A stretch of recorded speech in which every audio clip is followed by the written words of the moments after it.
Hechos capítulo 9.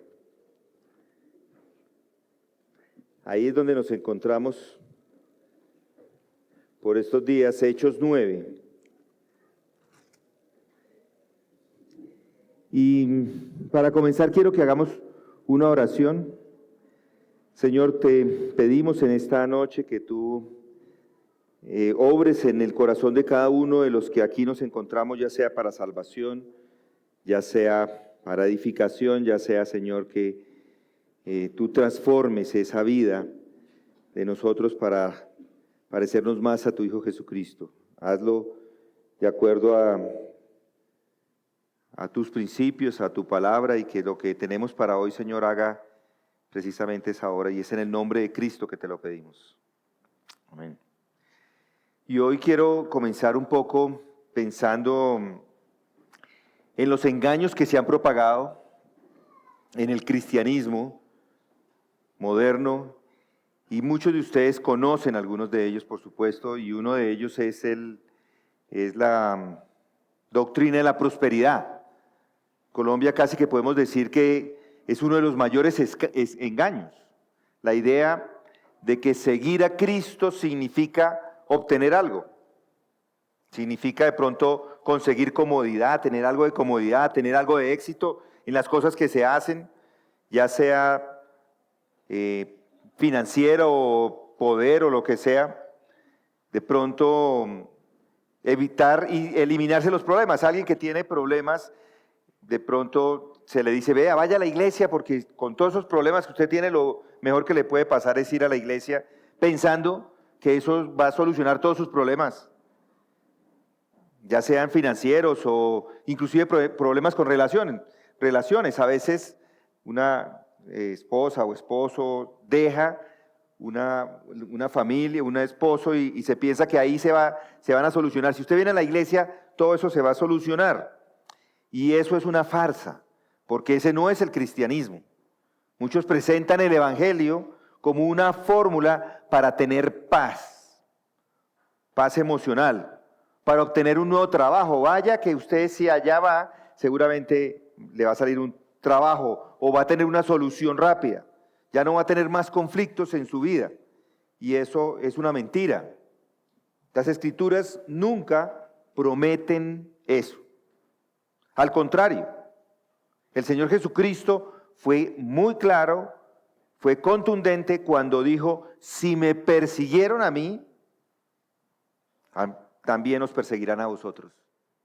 Eso es lo que debemos esperar. Los apóstoles, eso fue lo que recibieron.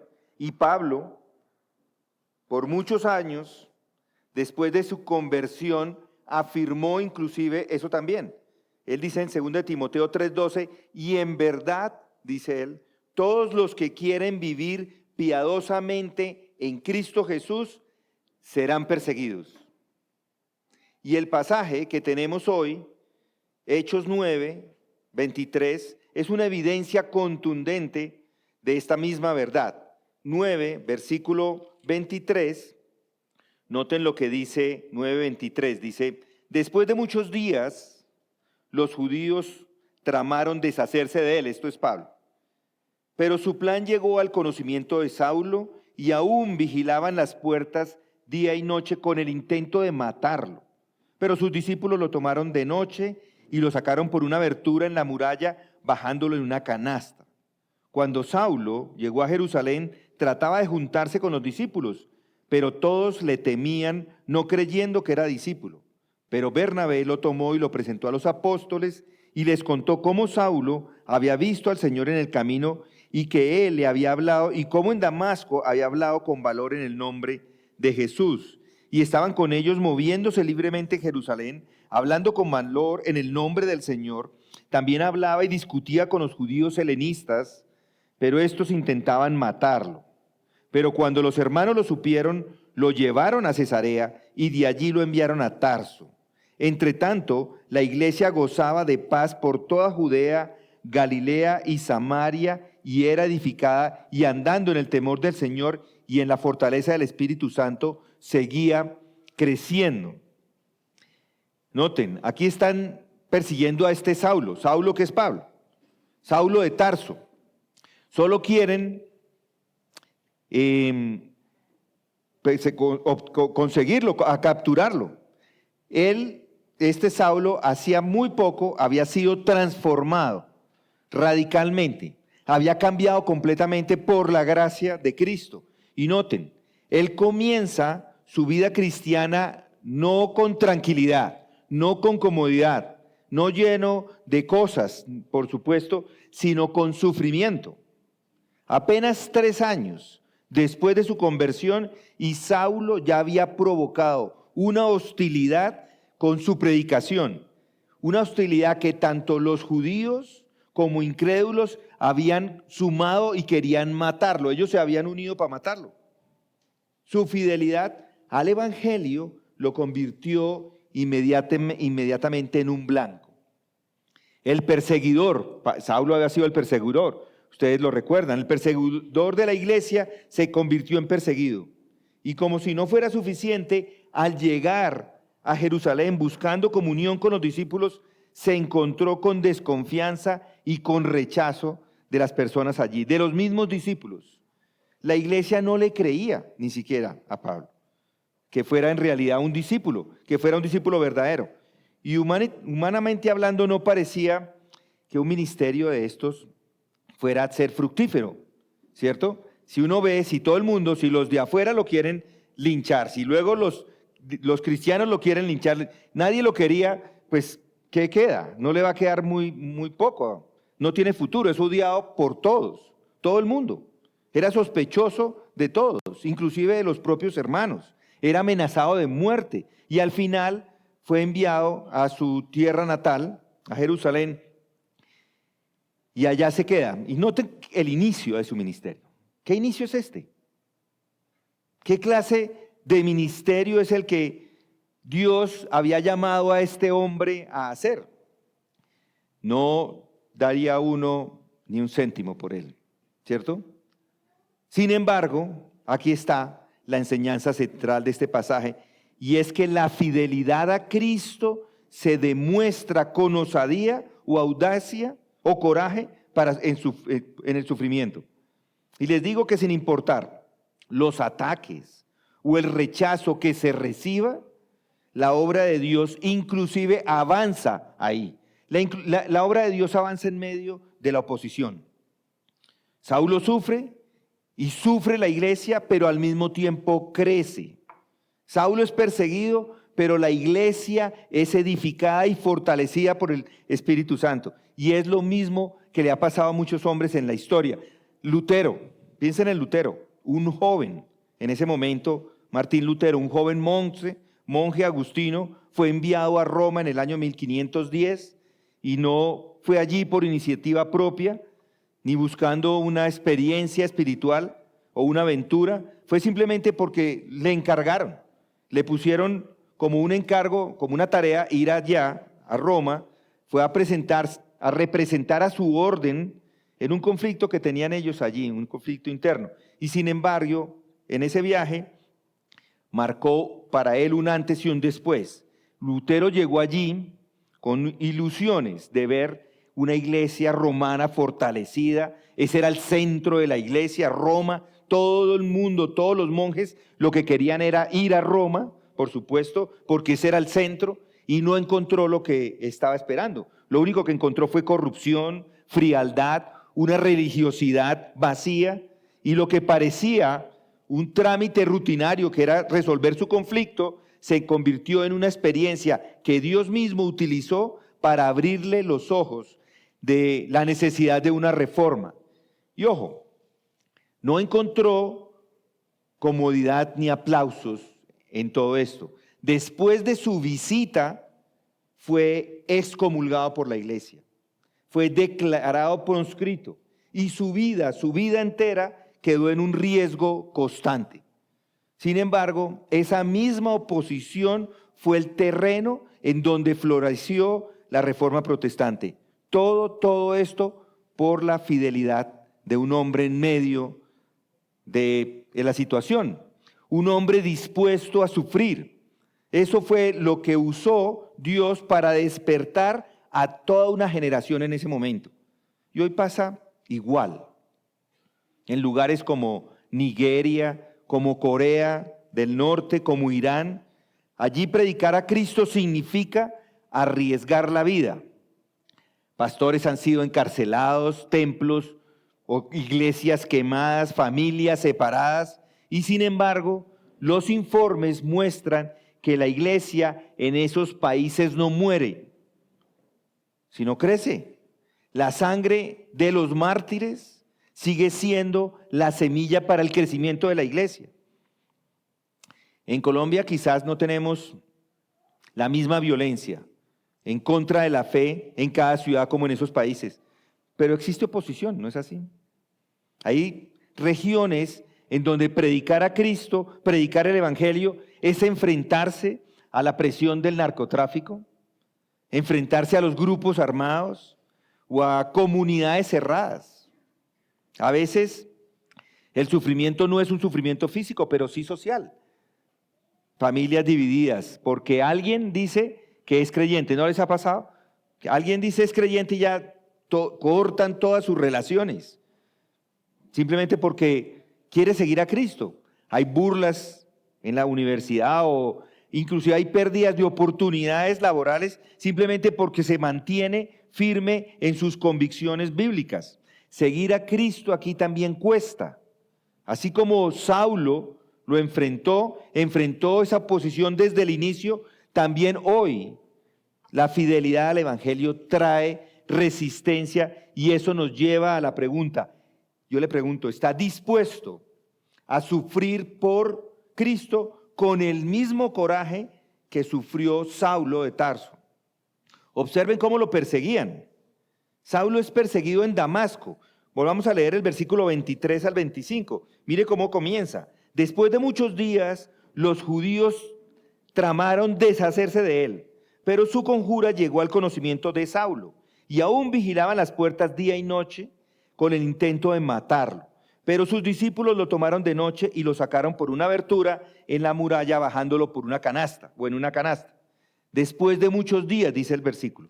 A primera vista, esa frase parece una frase común y corriente, pero Pablo mismo, escribiendo en Gálatas, aclara lo que Lucas dice acá.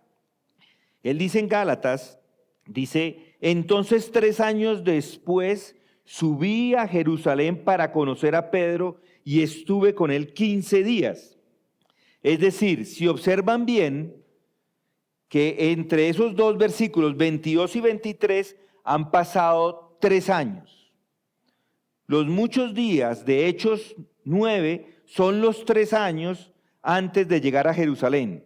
Y el versículo 26 de Hechos 9 dice, cuando llegó a Jerusalén trataba de juntarse con los discípulos. Es decir, llegó, pero antes no había ido a Jerusalén todavía. Él se había quedado en Siria, había ido a Arabia y había regresado a Siria. ¿Y qué hizo Pablo durante todo ese tiempo? Lo mismo, el mismo Gálatas nos lo dice, en Gálatas 1:17 dice, ni subí a Jerusalén a los que eran apóstoles antes que yo, sino que fui a Arabia y regresé otra vez a Damasco, esto es Siria.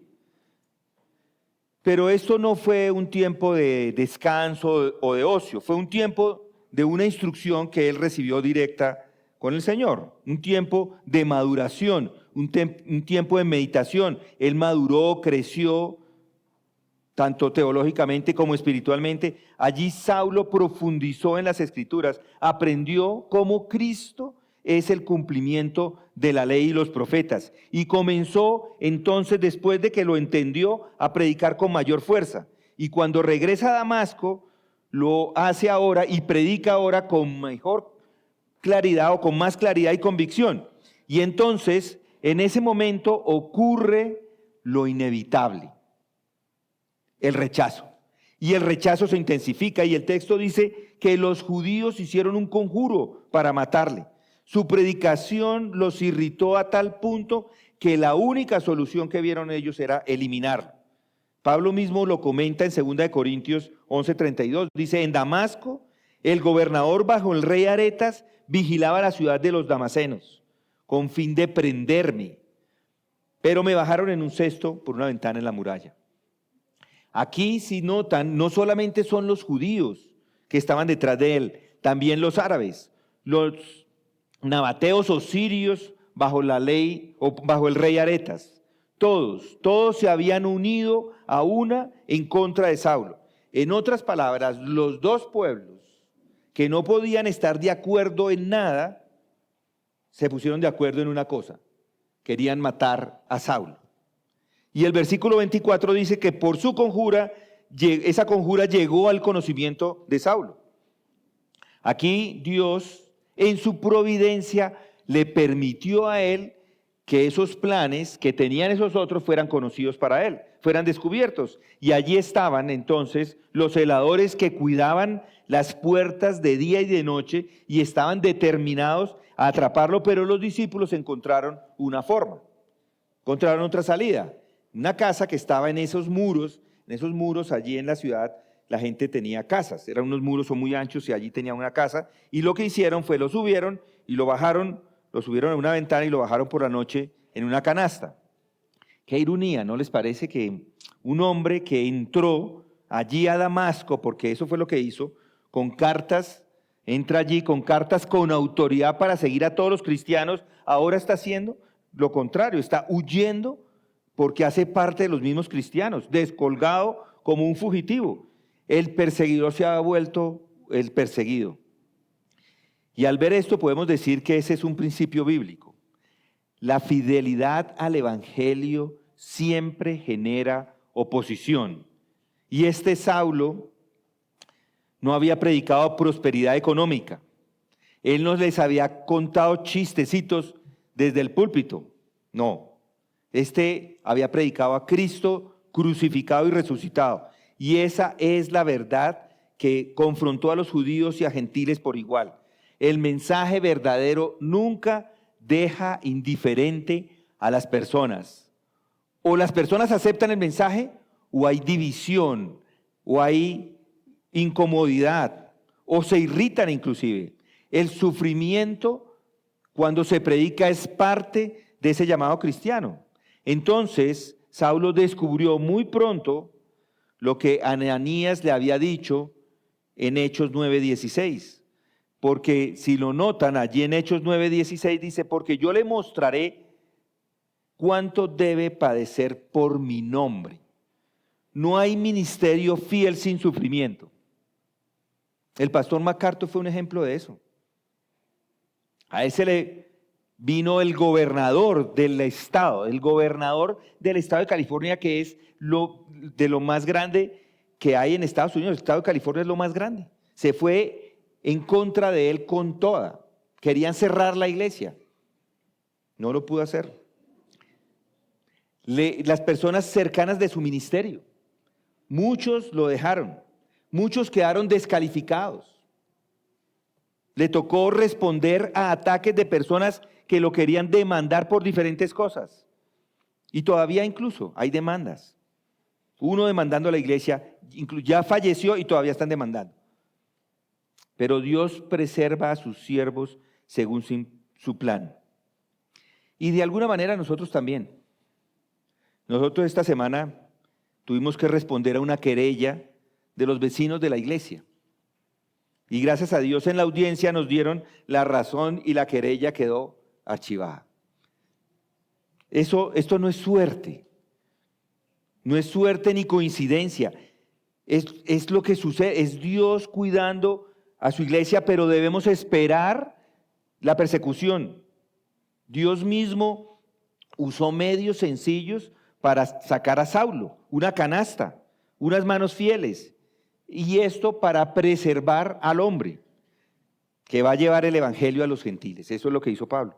La vida de Saulo estaba asegurada por el plan de Dios hasta que cumpliera su misión, y para nosotros es igual como creyentes. No debemos sorprendernos si el evangelio produce rechazo. Casi que podemos decir que si nuestra fe nunca incomoda a nadie, quizás no estamos proclamando el Cristo verdadero. Aquí en nuestro país, aunque no enfrentamos la misma persecución física en todas partes, sí enfrentamos oposición, burlas, discriminación, presión. La fidelidad a Cristo sigue teniendo un costo. Y si usted es un líder como Saulo, debe estar dispuesto a sufrir por el Evangelio. El ministerio no se mide por el aplauso, sino por la fidelidad. Aunque eso signifique huir en una canasta. No necesitamos acá una canasta para huir, ahí tenemos la puerta, podemos salir. Pero sabemos también que nuestro Señor preserva a sus hijos. Pero eso no significa ausencia de peligro, sino certeza de que nadie podrá tocarlos antes de tiempo. Vuestra vida está escondida en Cristo con Dios, dice Pablo en Colosenses 3:3. Hermanos, lo que vemos acá es en este relato, desde el inicio, es que Saulo entendió que el camino al Evangelio es un camino de sufrimiento. Su vida que había comenzado con gloria humana y prestigio, porque era uno de los más prestigiosos en su momento, ahora inicia, es como el inicio verdadero, inicia con humillación, inicia con persecución, y todo eso hace parte del plan de Dios. Todo para hacer de él el instrumento de Dios, el instrumento escogido. La fidelidad a Cristo se demuestra en el coraje para sufrir. Y otra observación que podemos hacer acá. Ya vimos en los versículos anteriores que Saulo es rechazado en Damasco, perseguido en Damasco. Ahora en los versículos 26 al 29, él es rechazado en Jerusalén. También lo vemos allí. Rechazado en Jerusalén. Noten el 26. Cuando llegó a Jerusalén, trataba de juntarse con los discípulos y todos le temían, no creyendo que era discípulo. Pero Bernabé lo tomó y lo presentó a los apóstoles y les contó cómo Saulo había visto al Señor en el camino y que él le había hablado, y cómo en Damasco había hablado con valor en el nombre de Jesús. Y estaba con ellos, moviéndose libremente en Jerusalén, hablando con valor en el nombre del Señor. También hablaba y discutía con los judíos helenistas, mas estos intentaban matarlo. Versículo 26 dice: cuando llegó a Jerusalén, trataba de juntarse con los discípulos y todos le temían, no creyendo que era un discípulo. Saulo está llegando a la ciudad santa. Después de 3 años en Arabia y de su predicación en Damasco, esta es la primera vez que vuelve a Jerusalén desde su conversión. Salió a su viaje hacia Damasco, salió con la autoridad para perseguir a los cristianos y ahora regresa no como perseguidor, sino como un discípulo de Cristo. Pero ¿cuál fue la reacción de los discípulos del Señor? Fue una reacción de temor. No lo recibieron, no creían que él fuera realmente un discípulo. Para ellos, Saulo más bien era como un espía, un lobo vestido de oveja. Humanamente, eso es lo que uno pensaría. Después de que sale así, pues la sospecha es una sospecha comprensible. Este hombre había arrasado a la iglesia de Jerusalén, había consentido con la muerte de Esteban, ¿recuerdan? Había encarcelado a muchos y ahora venía con el rostro nuevo. Yo soy cristiano. Entonces, ahora todos salieron a creerle y le abrieron las puertas. No, la gente estaba temerosa porque lo que había hecho este hombre era complicado. Entonces, y noten ese verbo que utiliza ahí, él intentó varias veces. El verbo, lo que está tratando de mostrarnos acá, es que él estaba buscándolos con insistencia. Intentaba una y otra vez unirse a los discípulos y ellos continuaban una y otra vez rechazándolo. ¿Qué comienzo tan difícil? Si no lo quieren los unos y luego va a la iglesia y allá tampoco lo quieren ver, entonces aparece un hombre clave. Versículo 27, pero Bernabé lo tomó y lo presentó a los apóstoles y les contó cómo Saulo había visto al Señor en el camino y que él le había hablado y cómo en Damasco había hablado con valor en el nombre de Jesús. Bernabé, que significa hijo de consolación, es el que interviene. Él se acerca a Saulo, lo toma, lo acompaña y lo presenta a los apóstoles. Y no solamente lo presenta, sino que da testimonio de la obra de Dios en su vida. Saulo vio al Señor en el camino, el Señor mismo le habló y en Damasco ya había dado evidencia de su fe. Habló con valentía en el nombre de Jesucristo, con el respaldo de Bernabé. Entonces Saulo es aceptado por los apóstoles. Gálatas 1:18 nos dice que permaneció con Pedro. Allí dice, en Gálatas 1:18 dice, entonces 3 años después subí a Jerusalén para conocer a Pedro y estuve con él 15 días, ya lo aceptó. Pero no vi a ningún otro de los apóstoles, seguramente escondidos, sino a Jacobo, el hermano del Señor. En lo que os escribo os aseguro delante del Señor que no miento. Después fui a las regiones de Siria y Sicilia, pero todavía no era conocido en persona en las iglesias de Judea que eran en Cristo, sino que solo oían decir, el que en otro tiempo nos perseguía, ahora predica la fe, que en un tiempo quería destruir, y glorificaban a Dios por causa de mí, dice él en Gálatas. Ya no hay sospechas en este momento. Ahora se mueve libremente con los discípulos, está predicando a Cristo y estaba con ellos, moviéndose libremente en Jerusalén, hablando con valor en el nombre del Señor Jesucristo. También hablaba y discutía con los judíos helenistas, versículo 29, y estos eran los que intentaban matarlo. Aquí otra vez ocurre lo inevitable. Los judíos helenistas son los mismos que estaban con Esteban en el capítulo 7, que habían discutido con Esteban allí, y Saulo ahora toma el mismo lugar de Esteban. Piense lo irónico que pasa acá, porque él fue el que aprobó la muerte de Esteban y ahora él está en el mismo lugar. Lo quieren matar ellos mismos. Pero igual él con la misma valentía predica a Cristo.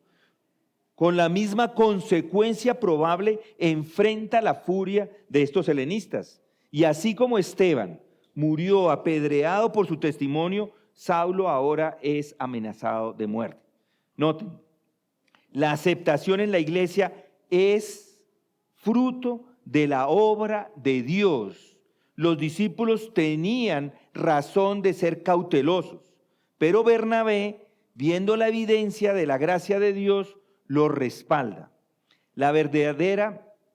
Mis hermanos, la verdadera membresía de la iglesia no depende de la apariencia, sino esa obra transformadora de Dios. Puede ser el pícaro más pícaro, pero la obra transformadora de Dios es el fruto. A veces vamos a tener, y muchas veces vamos a tener dudas, por supuesto, porque no conocemos el corazón, pero Dios transforma a las personas. Lo hemos visto de muchas maneras. Nosotros tenemos que entrevistar a las personas aquí en la iglesia, por supuesto, porque no sabemos y no tenemos seguridad. A veces recibimos un testimonio de algún otro lugar, de una iglesia, nos dan un testimonio escrito y nos dicen, este hombre es un creyente verdadero. Pero en realidad la verdadera membresía de la iglesia no es ni siquiera ese papel. Es una obra transformadora, es una vida cambiada. Eso es lo que confirma si un hombre ha sido transformado. El ministerio fiel requiere ser verificado. Por eso Saulo necesitaba la verificación de Bernabé. Dios usó a este hombre como un puente entre la desconfianza de la iglesia y este nuevo convertido que es Pablo. Y siempre van a haber Bernabés que animan, que confirman, que abren las puertas. Y el testimonio fiel siempre va a provocar oposición. En Damasco lo quieren matar, en Jerusalén lo mismo. El evangelio divide y despierta hostilidad. Y esa valentía, la valentía de este hombre siempre va a tener un costo. Él puede predicar, pero eso va a tener un costo. Y para usted que es nuevo creyente, quizá usted ha sentido desconfianza, incluso de otros cristianos. No se desanime. La obra de Dios va a ser confirmada con el tiempo.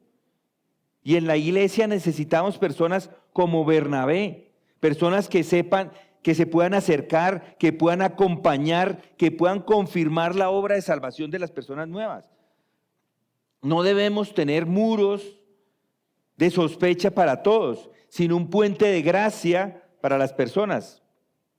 El Evangelio no nos llama a agradar al mundo, nos llama a predicar a Cristo con valor, aunque eso signifique oposición. Y si Saulo fue amenazado de muerte en sus primeros pasos, ¿qué nos hace pensar que su camino será más, o que su camino o mi camino será más fácil? Los cristianos pueden experimentar rechazo, aunque no siempre sea un rechazo violento, pero sí social, como les decía, burlas o prejuicios en el trabajo o lo que sea. Ser fiel a Cristo sigue teniendo un costo. Aquí vemos a Saulo rechazado por unos, confirmado por Bernabé para otros y finalmente perseguido por los helenistas. El camino del Evangelio no es un camino popular, pero es el camino de la verdad. Es el camino que hay que seguir. La fidelidad a Cristo requiere valor para enfrentar no solo la desconfianza dentro de la iglesia, sino también una oposición feroz del mundo. Bien, ya observamos varias cosas. Que Saulo es perseguido en Damasco, en los primeros versículos 23-25, que Saulo es rechazado en Jerusalén, y ahora veamos que Saulo es protegido y la iglesia es edificada, versículos 30 y 31. Noten ahí. Pero cuando los hermanos lo supieron, lo llevaron a Cesarea y de allí lo enviaron a Tarso. Entre tanto, la iglesia gozaba de paz por toda Judea, Galilea y Samaria, y era edificada. Y andando en el temor del Señor y en la fortaleza del Espíritu Santo, seguía creciendo. Pero cuando los hermanos lo supieron, lo llevaron a Cesarea y de allí lo enviaron a Tarso. Después de varios intentos de asesinato en Jerusalén, los creyentes entendieron que la vida de Saulo corre peligro. Y no solamente era un peligro para él, era un peligro para toda la comunidad cristiana. Saulo se ha convertido entonces en el centro de la persecución de todos. Y tenerlo allí, por supuesto, era como una agitar de un avispero.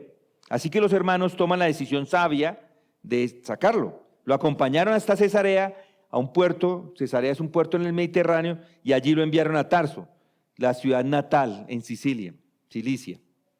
Eso es un acto de protección y de obediencia a la voluntad de Dios. Pero Saulo mismo en Hechos 22, versículo 17, relata que mientras oraba allí en el templo de Jerusalén, el Señor le habló y le dijo estas palabras. Noten, versículos se los leo, 17 de Hechos 22. Y aconteció que cuando regresé a Jerusalén y me hallaba orando en el templo, caí en un éxtasis y vi al Señor que me decía: apresúrate y sal pronto de Jerusalén, porque no van a aceptar tu testimonio acerca de mí. Noten.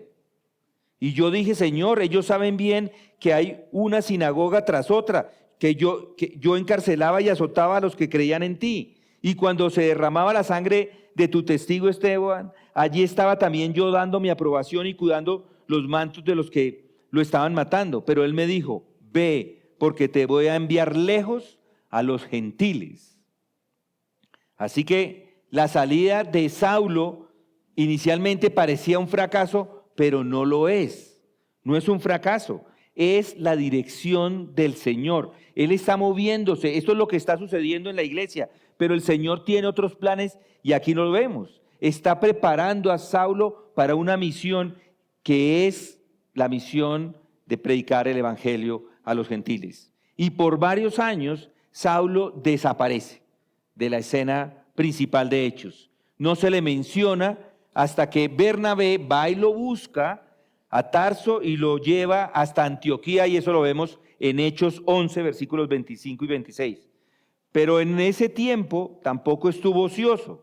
Gálatas 1:21 nos dice que predicó en Siria y en Cilicia, probablemente fundando varias de las iglesias que luego son mencionadas en el concilio de Jerusalén de Hechos 15. Ahora noten el versículo 31. Entre tanto, la iglesia gozaba de paz por toda Judea, Galilea y Samaria, y era edificada, y andando en el temor del Señor y en la fortaleza del Espíritu Santo, seguía creciendo. Este es un resumen precioso de la obra de Dios en la iglesia. Y noten varias características. Paz, es lo primero que vemos allí. Y noten ahí, la iglesia gozaba, mientras tanto la iglesia gozaba de paz. Paz no es ausencia de problemas, sino tranquilidad bajo la providencia de Dios. La salida de Saulo calmó la situación. Cambios políticos, inclusive Pilato fue depuesto, Agripa tomó más control, también redujeron la presión contra los creyentes. También durante ese tiempo había edificación, no solamente crecimiento numérico, sino espiritual. Los creyentes maduraban en doctrina, en santidad, en unidad. Había temor del Señor, había reverencia, obediencia, humildad delante de Dios. Era una iglesia consciente de la santidad divina. Había fortaleza en el Espíritu. Ahí están todos en el versículo 31. El poder no venía de estrategias humanas, sino el poder del Espíritu que estaba impulsando ese crecimiento. Y el resultado es una iglesia que sigue creciendo. Mis hermanos, Dios protege a sus siervos según su plan. Saulo no murió en Damasco, ni en Jerusalén, porque ese no era su tiempo. La vida del siervo de Dios está segura hasta que se cumpla su misión. Y el evangelio no depende de un hombre, depende del Señor. Puede fallecer alguien, puede perder las amistades, puede perder los compañeros de ministerio, no importa, no hay que desanimarse, no hay lugar para el desánimo, porque el evangelio continúa, el Señor continúa haciendo la obra, porque la obra no depende de los hombres, sino del Señor. Saulo sale de la escena, pero la iglesia continúa creciendo y va a seguir creciendo sin importar los problemas en los que nos encontremos. La obra de Dios no depende de personalidades. No necesitamos tener el gran predicador, que lo tuvimos, un gran maestro por mucho tiempo. Pero el crecimiento verdadero tiene estas marcas. Está bajo la soberanía de Dios. La edificación se da por medio de la palabra y hay un temor reverente al Señor en las iglesias. Cuando la iglesia está creciendo, está fortaleciéndose en el Espíritu. Hermanos, lo que quiero decirles es que Dios nos guarda conforme a su propósito y eso no significa ausencia de sufrimiento, pero sí certeza de que nadie puede tocarlos antes de tiempo. No dependemos de un solo líder. Y si el Señor quita un siervo, Él mismo sostiene y edifica a su pueblo. Para nosotros hoy, muchas personas buscan el crecimiento, muchos números en estrategias o técnicas de mercadeo, pero el modelo bíblico es claro. El crecimiento de una iglesia viene, el crecimiento viene de una iglesia que vive en paz, que es edificada por medio de su palabra, que teme al Señor y que depende del Espíritu Santo. Hoy en nuestro país, donde las iglesias se enfrentan presión, porque hay presión social, económica, lo que hacen las iglesias es que se dejan llevar por los modelos humanos, pero la iglesia verdadera crecerá solo en la medida en que ande en el temor del Señor y en la fortaleza del Espíritu Santo. Hermanos, Saulo fue preservado y fue enviado porque Dios tenía un plan mayor para él, pero al mismo tiempo la iglesia seguía creciendo sin él, porque la iglesia no depende de hombres, sino de Cristo. La fidelidad de Dios garantiza que la iglesia va a ser edificada y va a ser multiplicada aún en medio de persecuciones y cambios. Ese pasaje que tenemos acá de Hechos 9, 23 al 31 lo ha mostrado. ¿Cómo se inaugura? Ahí acabamos de leer cómo se inaugura el ministerio de Pablo, de Saulo. Y al mismo tiempo cómo el Señor edifica la iglesia. En Damasco vimos que Saulo es perseguido, bajado por una canasta como fugitivo. El hombre que antes llevaba cartas de autoridad ahora escapa escondido.